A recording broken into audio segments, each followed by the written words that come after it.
تو وہ اتنا غیر آئینی قدم کی طرف کیوں جائیں گے؟ اور اگر کوئی گورنر رول ٹائپ تو نہیں ہے وہاں پنجاب میں، تو انہوں نے ویسے ہی مان لیا ہے، تو گورنر رول والا تو معاملہ جا چکا، اگر کریں گے بھی تو عدالت اس کو باہر پھینک دے گی، اس کی آئینی گنجائش نہیں ہے۔ ٹھیک ہے، خیبر پختونخوا اسمبلی کے اوپر میں بات کروں گی، مگر چونکہ آپ نے نیشنل اسمبلی یا وفاق کے حوالے سے بات کر دی ہے، کیا آپ عمران خان صاحب کی اس بات سے متفق ہیں جو انہوں نے پریڈکشن دی ہے کہ جو بھی ہو جائے یہ حکومت اپریل کے اندر الیکشن کرانے پر مجبور ہو جائے گی؟ وہ میں جو وہ کہہ رہے ہیں وہ انہی میں جو آرگومنٹس دے رہا ہوں ان کی بیسز پہ ہی کر رہے ہیں، پلس دو چار اور فیکٹر بھی آ جاتے ہیں۔ وہ ایک بالکل معیشت کا جو ہے صورتحال، جو آج کے فگرز آتے ہیں کہ آپ کے 430 ارب روپے کے ریزروز رہ گئے ہیں، اور آپ کو آئندہ اس کے ساتھ پہلے ہی گیس نہیں ہے، اور گیس وہ مہنگی کرنے جا رہے ہیں، اور پٹرول لیوی بھی بڑھتا جا رہا ہے، مہنگائی آج تک اتنی پاکستان کی تاریخ میں نہیں بڑھی ہے، اور ساتھ میں جو نیکسٹ کرائسس آ رہا ہے وہ شارٹیج آف پیٹرول ہو رہا ہے۔ گیس کی تو پہلے ہی ہے کہ پی ایس او کو جو پٹرول خریدنے ہیں وہ ہمارے پاس پیسے نہیں ہیں، کیونکہ ریزروز اتنے تھوڑے ہیں کہ ہم شاید نہ خرید پائیں یا بہت کم خرید پائیں، جس سے کہ سب کچھ ہوگا، اور اس سے نہ صرف کہ ٹرانسپورٹ رک جائے گی، انڈسٹری آلریڈی جو فگرز آئے ہیں لیٹسٹ کہ آپ کا پچھلے سال کے مقابلے میں 5.3 جو ہے لارج سکیل مینوفیکچرنگ جو ہے نا آپ کی ریڑھ کی ہڈی ہوتی ہے، ہماری جی ڈی پی کا وہ آپ سمجھ لیں 73% جو ہے نا ہماری انڈسٹری جو ہے وہ لارج سکیل مینوفیکچرنگ ہے، اس کے اندر جو ہے اسٹیل ٹیکسٹائل آ جاتا ہے،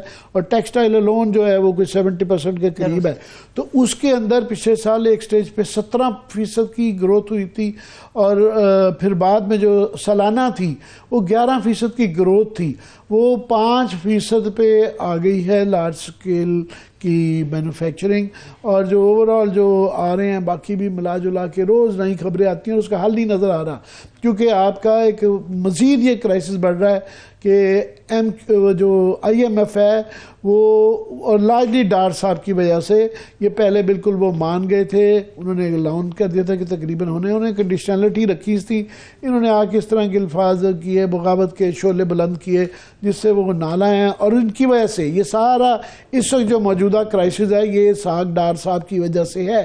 اگر جو مفتاح صاحب کم از کم وہ کہہ رہے تھے کہ جو بھی ان کی شرائط ہیں ہمارے پاس چوائس نہیں ہے، مان لیتے تو یہ ایسے ابھی تک جو حالات ہیں شاید تھوڑے سے میٹیگیٹ ہو جاتے یہ کم ہو جاتا ہے بالکل، تو وہ نہیں ہوئے۔ ابھی یہ ہے کہ جو سب سے بڑا کرائسس یہ آ رہا ہے کہ آپ کا ڈالر قابو میں نہیں آ رہا، اور آئی ایم ایف کہہ رہی ہے کہ جناب اب اس کو کس طریقے سے ایکسچینج ریٹ کے اوپر جو مینجمنٹ ہے یہ ختم کرے، نہ مینج کر کے یہ اور خراب ہو سکتا ہے، اور پرابلم آپ کی یہ ہے کہ ریزروز آگے ہی بہت کم ہیں، اور ریمیٹنسز آپ کے کم ہونے شروع ہو گئے ہیں، ریمیٹنسز کم ہو رہے ہیں، فارن انویسٹمنٹ بالکل نہیں آ رہی ہے، جس کا اس کا مطلب یہ ہے کہ آپ کا یہ گیپ بڑھتا جائے گا، اور یہ 430 ارب جو ریزروز رہ گئے ہیں، 4.3 بلین ڈالرز جو ہیں، تو یہ اور بھی اگر کم ہونا شروع ہو گئے مزید پیمنٹس، اور ایکسپورٹس بھی آپ کی ان کے اندر بھی کمی ہے، تو یہ ایک سیریس کرائسس ہے، ون اکنامک کرائسس ہے۔ دوسرا ساتھ میں ایک آپ کو اوورال بھی ایک پولیٹیکل کرائسس بھی نظر آ رہا ہے کہ بالکل جب یہ سارے الیکشن کی کیمپین چل رہی ہوگی تو میرا خیال ملا جلا کے وہ اس لیے کہہ رہے ہیں کہ یہ ایک 2 صوبوں کی اور آدھی تقریباً اسمبلی کی جو ہے نا وہ الیکشنز ہو رہے ہوں، تو باقیوں کو کیسے بچایا جا سکتا ہے؟ اس کے سیاسی وجوہات بھی ہیں، اس کی معاشی وجوہات بھی ہیں، منطقی وجوہات بھی ہیں۔ سو عمران خان کے پاس شاید خبر ہو، میرے پاس خبر نہیں، میں تو تجزیے کی بنیاد پہ کہہ رہا ہوں کہ اس بات کا امکان ہے۔ ٹھیک ہے، اب ذرا توازن کریں، 2 چیزیں آپ کے سامنے رکھتی ہوں۔ عمران خان صاحب کہتے ہیں کہ ہماری معیشت تباہ ہو چکی، فری اینڈ فیئر الیکشن وقت کی بڑی اہم ضرورت ہے۔ 2 اسمبلیاں جن میں ان کی اپنی گورنمنٹ تھی اس کو انہوں نے تحلیل کر دیا ہے کہ جی ہم عام انتخاب کی طرف جا سکتے ہیں، مگر خیبر پختونخوا اسمبلی کی تحلیل کے بعد یہ تاثر بڑے زور پکڑ رہا ہے کہ خان صاحب بار بار کہتے ہیں کہ خدا نہ خواستہ ہم سری لنکا کی صورتحال پہ نہ چلے جائیں، اگر یہ اسمبلیاں چلنے دیتے، معیشت کو بڑھنے دیتے آگے، اس کرائسس کو، پولیٹیکل کرائسس کو بیک فٹ پہ رکھتے تو شاید آج صورتحال بہتر ہوتی جو ہم اکانومی کے لحاظ سے فیس کر رہے ہیں۔ نہیں، یہ جو پچھلے 8-9 مہینے میں آیا ہے صورتحال ہوئی ہے اس سے بالکل کوئی معیشت کے وہ نہیں ہے۔ معیشت دیکھیں آپ، ایک جو بے یقینی ہے عدم استحکام اس سے بہت زیادہ بڑھتا ہے. آپ ابھی سب سے بڑا جس عدم استحکام کی وجہ سے یہ پچھلے پورے مہینے میں آج جو سٹاک ایکسچینج ہے کل 1300 پوائنٹ گری ہے اور یہ نیچے جاتی جا رہی ہے, جس سے آپ سمجھ لیں کہ آپ کے جو ہے جی ڈی پی میں سے یا ویلیو آف دا ایسٹس جو ہیں اس میں غالباً $200 بلین کے ایسٹس آپ کے جو ہے نا ڈی ویلیو کم ہو گئے ہیں. تو یہ بہت زیادہ بڑا فگر ہے. اور یہ جس طریقے سے تو یہ ایک آپ کو ڈائریکشن نظر آیا کہ آگے, کیونکہ ان کے تسلسل کے اندر کوئی حال نہیں نظر آتا. اگر وہاں پہ گورنمنٹ آتی ہے, کیئر ٹیکر گورنمنٹ کو انہوں نے سیاسی فیصلے کرنے ہیں اور الیکشن کے قریب یہ بڑے فیصلے کر نہیں سکتے. ٹھیک ہے, تو بریک کی طرف جا رہی ہیں. بریک کی طرف ابھی چل رہے ہیں, بریک سے واپس آئیں گے, گفتگو یہیں سے آگے بڑھے گی. مگر اس کے ساتھ ساتھ ابھی پہلا سیاسی بحران ہمارا ختم نہیں ہوا کہ حکومتی جماعتوں سے کچھ ناراض لوگ ہیں وہ ایک نیا سیاسی ایڈونچر کرنے چلے جا رہے ہیں. یہ سیاسی ایڈونچر کتنا فائدہ مند ہو سکتا ہے, یہ اس میں کیا منطق خود کو نظر آ رہی ہے, عامر صاحب کے تجزیے میں بریک سے واپس آ کے جانیں گے. ہمارے ساتھ رہیے.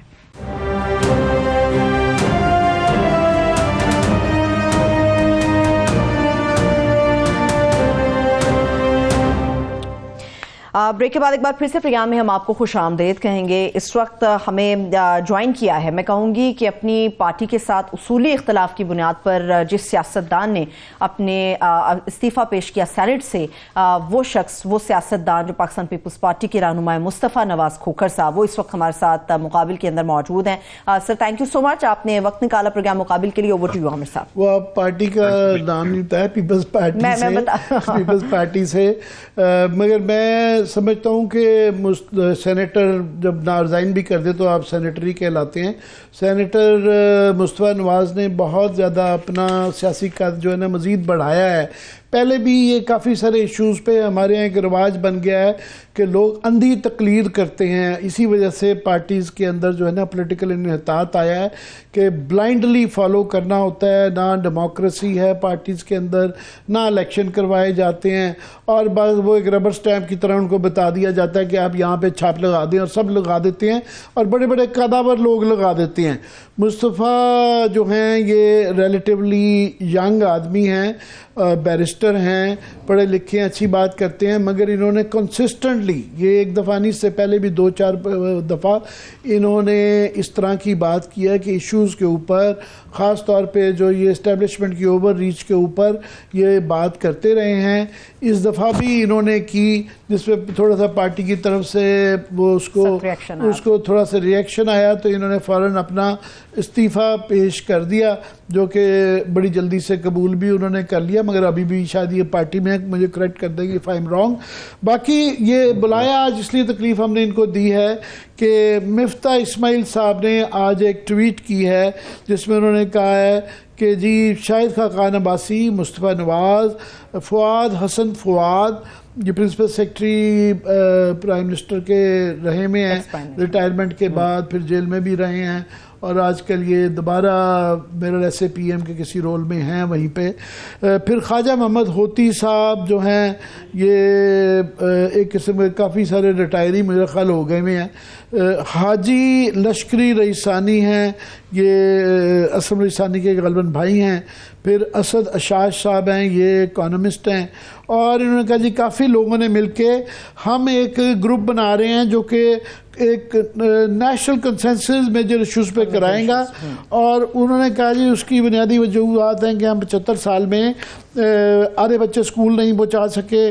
کوئکلی میں بتا دوں 40 بچے جو ہیں سٹنٹڈ ہیں, 18% بچے جو ہیں وہ جو ہے چلڈرن ویسٹڈ ہیں, 28% جو ہیں ان کا وزن کم ہے, 55 لاکھ جو ہیں بچے ہر سال پیدا ہو رہے ہیں, اور 8 کروڑ جو ہیں پاورٹی سے بھی نیچے ہیں. پوری ایک لسٹ ہے, اور اس پہ یہ اس کا ایجنڈا جو بتایا ہے انہوں نے, وہ تو بڑا فلاحی بھی ہے, نیک بھی ہے, یہ ہر پاکستانی کی خواہش بھی ہے اور ضرورت بھی ہے. مگر ان سے مصطفیٰ سوال آپ سے یہ ہے کہ کافی لوگ یہ شک کر رہے ہیں کہ یہ کوئی نئی سیاسی پارٹی آپ لوگ بنانا چاہ رہے ہیں, کیونکہ اتفاقاً جو ہے اس میں کچھ ایسے لوگ ہیں آپ جیسے جو کہ بہت انڈیپینڈنٹ لائن لیتے ہیں اور وہ پارٹیاں ان سے خوش نہیں ہے. اس طرح ہی مفتاح اسماعیل صاحب ہیں, ان کا بھی اپنی پارٹی سے بہت زیادہ اختلاف ہے. ان کی پارٹی تو آپ کی شان میں تو کبھی کسی نے گستاخی نہیں کی, مگر ان کی روز جو ہے نا گستاخی کیا ان کی بے عزتی کی جاتی ہے کافی. اس کے یہاں تک کہ یہ میں دیکھ رہا تھا سلمان شہباز شریف صاحب نے, وہ میں بات کہوں گا بہت ہی سخت الفاظ میں ان کو جوکری کہہ دیا ہے.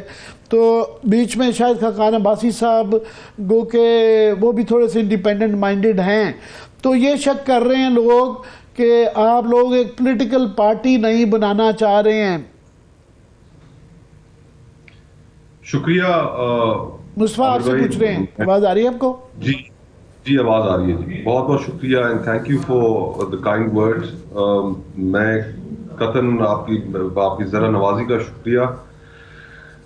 جو آپ نے سوال پوچھا ہے عامر بھائی, ہم قطعاً کوئی پولیٹیکل پارٹی نہیں بنانے جا رہے ہیں. It is just series of seminars جو ہم پورے ملک میں کریں گے. We'll start off with Quetta, پھر اس کے بعد پشاور, پھر کراچی, پھر اس کے بعد لاہور اور پھر ایونچولی اسلام آباد. یہ ہم نے اس لیے سوچا کرنے کا سیمینارز کہ ہم سب لوگ جب بھی پرائیویٹلی آپس میں کانورسیشنز کرتے ہیں, چاہے وہ صحافی ہوں یا سیاستدان, تو اس بات کو آپ بھی ٹیسٹیفائی کریں گے کہ ہماری جو آن ایئر گفتگو ہوتی ہے, ہماری جو پبلک پوزیشنز ہوتی ہیں, وہ ایک بڑی مخصوص سے سانچے میں ڈھلی ہوئی ہوتی ہیں.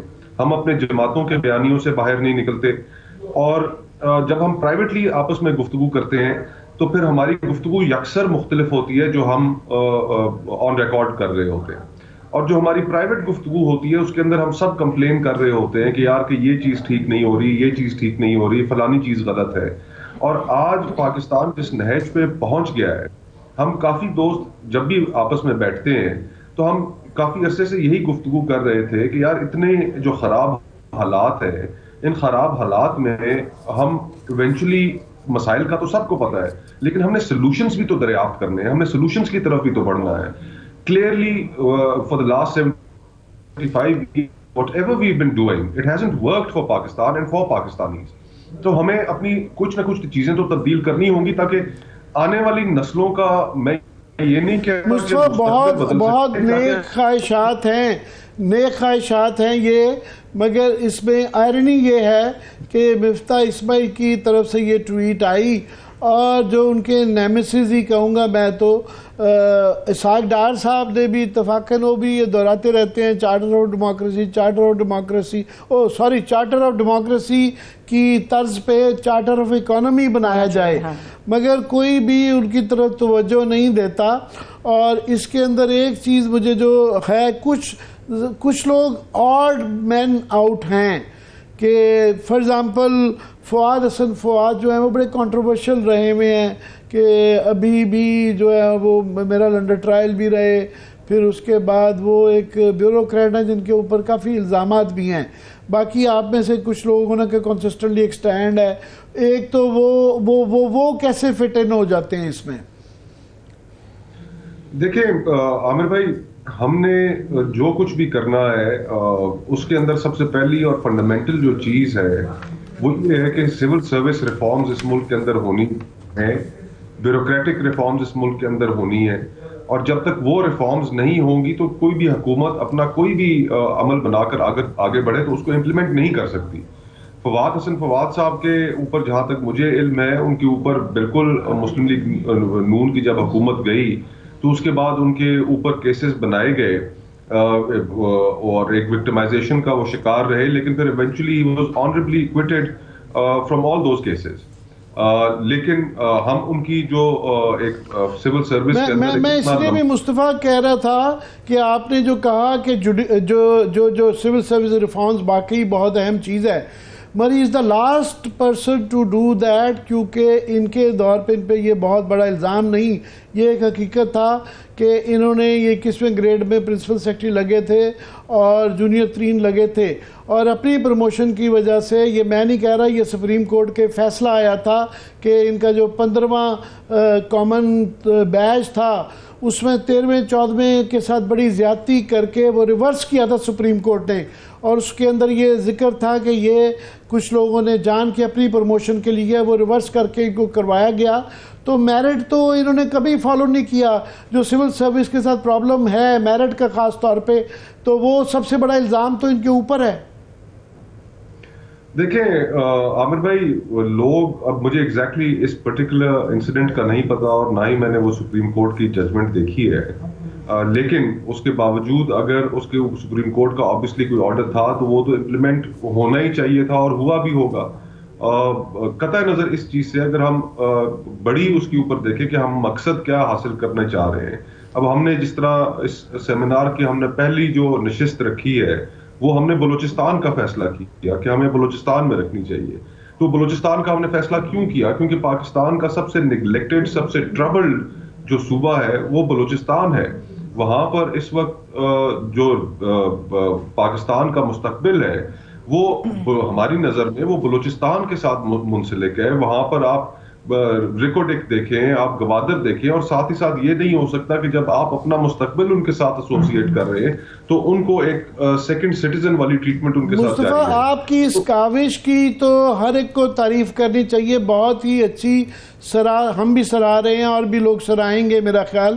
پر ایک اور آڈ مین آؤٹ جو بیچ میں آتے ہیں وہ شاہد خاقان عباسی, وہ سابق وزیر اعظم بھی ہیں, ظاہر ابھی بھی پولیٹیکل پارٹیز کے ہیں, کیونکہ ہم سنتے رہتے ہیں کہ ان کے بھی کافی سارے انڈیپینڈنٹ لیٹلی خیالات بن گئے ہیں. تو وہ جو ہے ایک انڈیپینڈنٹ رول میں ایک پارٹی میں رہتے ہوئے وہ کیا یہ آپ کے اس جو آپ نے سوچا ہوا کنسنسس کروانے والا, وہ بڑے پارٹیزن ہیں, تو وہ کیا اس میں وہ بھی فٹ ان ہوتے ہیں؟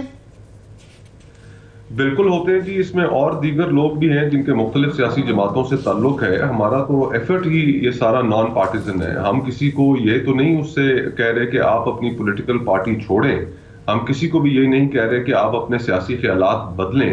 ہم تو صرف اتنی استدعا کر رہے ہیں کہ ہم سب ایک پلیٹ فارم پر اکٹھے ہوں اور وہاں پر وہ اوپینینز وائس کریں کہ جو شاید ہم اپنی جماعتوں کے اندر رہتے ہوئے ان کو نہیں وائس کر سکتے, اور ہمیں پھر سولوشنز دریافت کرنی ہے, کنسنسس بلڈنگ کرنی ہے. آج کا جو معاشرہ ہے وہ کتنا پولرائزڈ ہے, کتنا ڈیوائیڈڈ ہے. اور میں پرسنلی تو شاید کوئکلی مجھے یہ انہوں نے شاید بریک لینی ہے, کوئکلی یہ ہے کہ اس کے اندر جو ایک گلیئرنگ اومیشن لگ رہا ہے کہ کنسنسس کرنے کے لیے ساری پارٹیز کو ساتھ چلانا پڑتا ہے. اس میں ایک پی ٹی آئی کا ایک اومیشن لگتا ہے, اور دوسرا پی ٹی آئی خاص طور پہ اس لیے بھی کہ ان کا یہ کہنا ہے کہ یہ 75 سال میں اور یہ خاص طور پہ 30-40 سال میں یہ پیپلز پارٹی اور نون لیگ باری باری حکومت لیتے رہے ہیں, ان سے اکانومی کے مسائل حل نہیں ہوئے. تو یہ سوال ان کا ویلڈ نہیں آ جاتا. ہم نے جو کوئٹہ میں جو سیمینار پہلا رکھا ہے عامر بھائی, اس میں ہم نے تمام سیاسی جماعتوں کو دعوت دی ہے. جہاں بھی ہم سیمینار کریں گے وہاں پر ہم تمام سیاسی جماعتوں کو دعوت دیں گے, جو چاہے وہ صوبائی ہوں یا چاہے وہ وفاقی ہو. اسی طرح بلوچستان میں کوئٹہ میں ہم نے قاسم سوری صاحب جو ان کے صدر ہیں حاجی لشکری صاحب نے, ان کو بھی دعوت دی ہے. حالانکہ حاجی لشکری صاحب کو اور قاسم سوری صاحب آپس میں ایک دوسرے کے خلاف الیکشن بھی لڑ چکے ہیں. حاجی لشکری صاحب نے ان کے خلاف سپریم کورٹ میں ایک پٹیشن بھی دائر کر رکھی ہے. لیکن ہم نے ان ساری چیزوں سے بالاتر ہو کے اگر ملک کی پولرائزیشن ختم کرنی ہے, مسائل کا حل نکالنا ہے, تو پھر ہمیں ایک دوسرے کے ساتھ بیٹھنا تو پڑے گا, ہمیں ایک دوسرے کی گفتگو بھی سننی پڑے گی. اس کے اندر بالکل مسائل کا حل نکالنے کے لیے یہ ایک بہترین قدم ہے. بہت شکریہ. میرے پاس وقت کا, میں بہت شکریہ. مصطفیٰ نواز کھوکھر صاحب ہمارے ساتھ موجود ہیں. عامر صاحب, ایک تو مصطفیٰ نواز صاحب نے جو گفتگو کی اس کے اوپر تجزیہ, مگر ایک سوال میں آپ ہی کے سامنے رکھ دیتی ہوں. بات یہ ہے کہ ہر شخص ملک کے لیے کچھ کرنا چاہتا ہے. ان لوگوں کے درمیان یہ سوچ کیسے پنپی کہ یہ طریقہ کار ہونا چاہیے, اور کس طرح سے یہ مختلف جماعتوں کے کچھ اسپیسیفک لوگ آپس میں جڑتے چلے گئے, یہ میرا سوال ہے. کاوش تو بالکل یہ ایک بڑی نیک ہے, اور ضرورت بھی ہے کہ جب تک یہ بنیادی چیزوں کے اوپر یہ ساری پارٹیز کا جو بار بار کبھی کوئی نیشنل گورنمنٹ کہتا ہے, فلانا کہتا ہے, کچھ چیزوں کے اوپر جو ہے فار ایگزامپل فگرز آ جاتے ہیں, اکنامک کا ایک وہ ہے, وہ بھی ایک دوسرے کے کانٹیسٹ کیے جا رہے ہوتے ہیں. تو کچھ چیزوں کے اوپر کنسنسس آ جانا چاہیے. بہت زیادہ کنفرنٹیشن سے بھی معیشت کو نقصان پہنچ رہا ہے. مگر گھوم پھر کے سوال وہی والا آ جاتا ہے کہ یہ کیونکہ اس کے اندر لارجلی پیپلز پارٹی اور اس کے ہیں, ویسے انہوں نے مصطفیٰ نے یہ بات کی ہے کہ اس کے اندر پی ٹی آئی کے لوگ بھی ڈالیں گے, شاید یہ بہتر چیز نکل آئے. مگر یہ ضرور ہے کہ یہ 30-40 سال سے مفتاح اسماعیل تو بیچ میں منسٹر بھی رہے ہیں, وہ تو 10 سال سے تو اکانومی دیکھ بھی رہے ہیں مختلف پوزیشنز پہ. تو ان چیزوں کا انہوں نے 10 سال میں کوئی اس طرح کا ڈار صاحب سے بہتر پرفارم کیا تھا, میں کوئی ایسا خاطر خواہ انہوں نے اپنی وہ کریڈینشلز نہیں بنائے کہ وہ واقعی آپ کمال کر دیں گے. یہ بچوں کے لیے جو ایک دم سے ان کے دل میں درد آ گیا. باقی ہاں اس کے اندر اچھے لوگ بھی ہیں, اور جو ان کی کاوش ہے اس کے اوپر تو کوئی نہیں. لیٹس سی کہ یہ سیل کیسے کرتے ہیں اور اس کے اندر باقی پارٹیز خاص طور پہ پی ٹی آئی کے لوگوں کو کیسے روک پن کرتے ہیں. ان کو یہ میسیج اگر لارجر وہ ہے تو یہ پی ٹی آئی کو بھی اس کے لیے اس پہ شامل کرنا بڑا ضروری ہے. صحیح ہے, ٹھیک ہے. ابھی میں ایک بریک کی طرف چل رہی ہوں. جب بریک سے واپس آؤں گی تو آپ لوگوں کے سامنے چیز عامر صاحب کے تجزیے کے ذریعے رکھوں گی کہ 2018 کے عام انتخابات کے بعد ہم نے ایک ہی نعرہ سنا تھا کہ ووٹ کو عزت دو. اب کی بار ایسا کیا ہوا کہ اسلام آباد میں دھوتی کو عزت دو کے نعرے لگ گئے ہیں. بریک سے واپس آ کے اسٹے ود اس.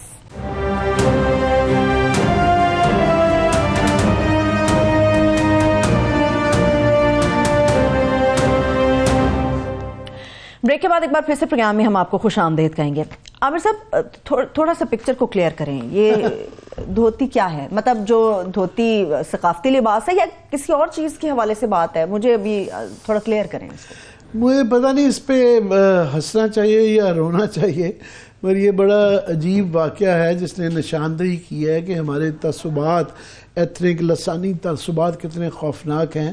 کہ ایشو یہ ہے کہ یہ اسکرین پہ بھی نظر آ رہے ہیں, یہ ایم این اے ہیں روہیل اصغر صاحب لاہور سے, اور یہ آج اسلام آباد کلب میں آج کل میں گئے اور ان کو انہوں نے کہا جی دھوتی کے اندر جانے سے منع کر دیا گیا کہ آپ نہیں کریں گے. اور اس کے یہ اکثر جو ہے نا یہ اپنے گھر میں بھی, اور یہ ان کا فیوریٹ ڈریس ہے اور بے تاشا. اب اس پہ یہ انہوں نے کہا جی ہمارا ڈریس کوڈ ہے, ہم نہیں آپ کو اجازت دیں گے. اب وہ ان کا یہ کہنا تھا کہ جناب یہ قسم کی آپ پنجاب کی شان, پنجاب کا جو ڈریس ہے وہ ایک دھوتی ہے, آپ اس کو کیسے کہ جسٹ بیکاز یہ گوروں کا کلب تھا تو آپ گوروں والے ہی کپڑے پہن کے وہاں پہ صرف جا سکتے ہیں. پھر ایک اعتراض یہ آ جاتا ہے. دوسرا یہ آ جاتا ہے کہ یہ پرائیویٹ کلب نہیں ہے. پرائیویٹ کلب ہو سکتا ہے مان لیا جائے کہ ان کے, مگر ایون پرائیویٹ کلب کو نہیں, یہ سرکاری کلب ہے, مگر ایون پرائیویٹ کلب کو بھی کسی کے نیشنل تشخص کی یا کسی قومیت کے تشخص کی مذاق نہیں اڑایا جائے. اس کے پیچھے بنیادی جو ایک فلسفہ ہے وہ یہ ہے کہ پنجابی کو یا پنجابی کے لباس کو ایک کم تر چیز سمجھی جاتی ہے, اور یہ سمجھا جاتا ہے کہ یہ کوئی آپ کم تر آدمی ہیں. تو وہ میں سمجھتا ہوں ان کا بڑا سٹینڈ, اس پہ زیادہ بحث ہونی چاہیے. فار ایگزامپل یہ تمام قومیتوں کے لیے ہے, وہاں پہ پتہ نہیں کیوں انہوں نے یہ اعتراض کیا ہے.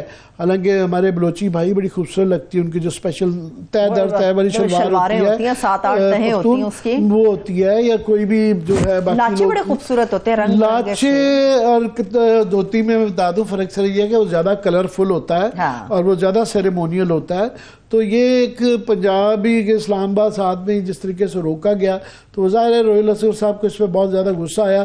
ان کے بعد پھر انہوں نے کہا جی ان کو بلائیں ذرا پبلک اکاؤنٹ کمیٹی میں. سن لینا میری بھی سن لیں. اب اداروں کے اندر لوگ, مطلب لائٹ نوٹ پہ کہہ رہی ہوں, اداروں کے اندر لوگ دھوتیاں پہن کے آ جائیں گے, آفس گھسنے دیتا ہے ان کو؟ نہیں, تو اگر کوئی پہننا چاہ رہا ہے تو گھر میں پہننے نا. نہیں تو یہ کوئی گھر کا صرف لباس نہیں ہے. ابھی بات سنیں, یہ ابھی کلچر تھوڑا سا چینج ہوا ہے. اردو جو شلوار قمیض ہے, کئی لوگ خدا نہ خواستہ اس کو اس طرح سمجھ لیتے ہیں کہ کوئی اسلامی ڈریس ہے. عرب کے اندر یہ نہیں پہنا جاتا. یہ اچھی بات ہے کہ ہمارا نیشنل ڈریس بن گیا ہوا ہے, مگر اس کے ساتھ مطلب نہیں ہے کہ قومیتوں کے جو ڈریس ہیں, ایک خاص علاقے کا جو ڈریس ہے اس کو آپ کمتر کر دیں. تمام علاقوں کے ڈریسز کی الاؤ ہے. ایون پنجاب اسمبلی کے اندر یہ الاؤڈ ہے. ایون آپ کس زبان میں بولنا چاہیں صرف اجازت لینی پڑتی ہے, بتانا پڑتا ہے کہ جی میں پنجابی میں کر رہا ہوں, بلوچی میں کر رہا ہوں, یا سندھی میں, پشتو میں, کسی چیز میں بھی وہ کی جا سکتی ہے. اس کے پیچھے جو یہ سمجھنا کہ جس طرح ہمارے ہاں پنجاب کے اندر رواج ہے کہ پنجابی بولنے والے کو یہ سمجھا جاتا ہے کہ وہ کوئی جو ہے نا کم تر زبان ہے یا اس سے وہ کوئی ان پڑھ لگتا ہے, کہ ہمارے پنجاب کے اندر یہ ایک چیز آگے بھی ہے. اچھی بات ہے, سندھ کے اندر پڑھائی جاتی ہے, پشتو کے اندر بھی وہ بہت زیادہ ہے. پنجابی میں پنجابی کو دھوتی میں جسم نمایاں ہوتا ہے, خواتین وہاں بیٹھی ہوتی ہیں. جو ہے جسم نمایاں کیا آتا ہے, یہ نکر پہنی ہوئی ہے, آپ کیا بات کر رہی ہیں, جو ہے دھوتی پہنی جاتی ہے, جسم کیا نمایاں ہوتا ہے, عجیب بات کہہ رہی ہیں.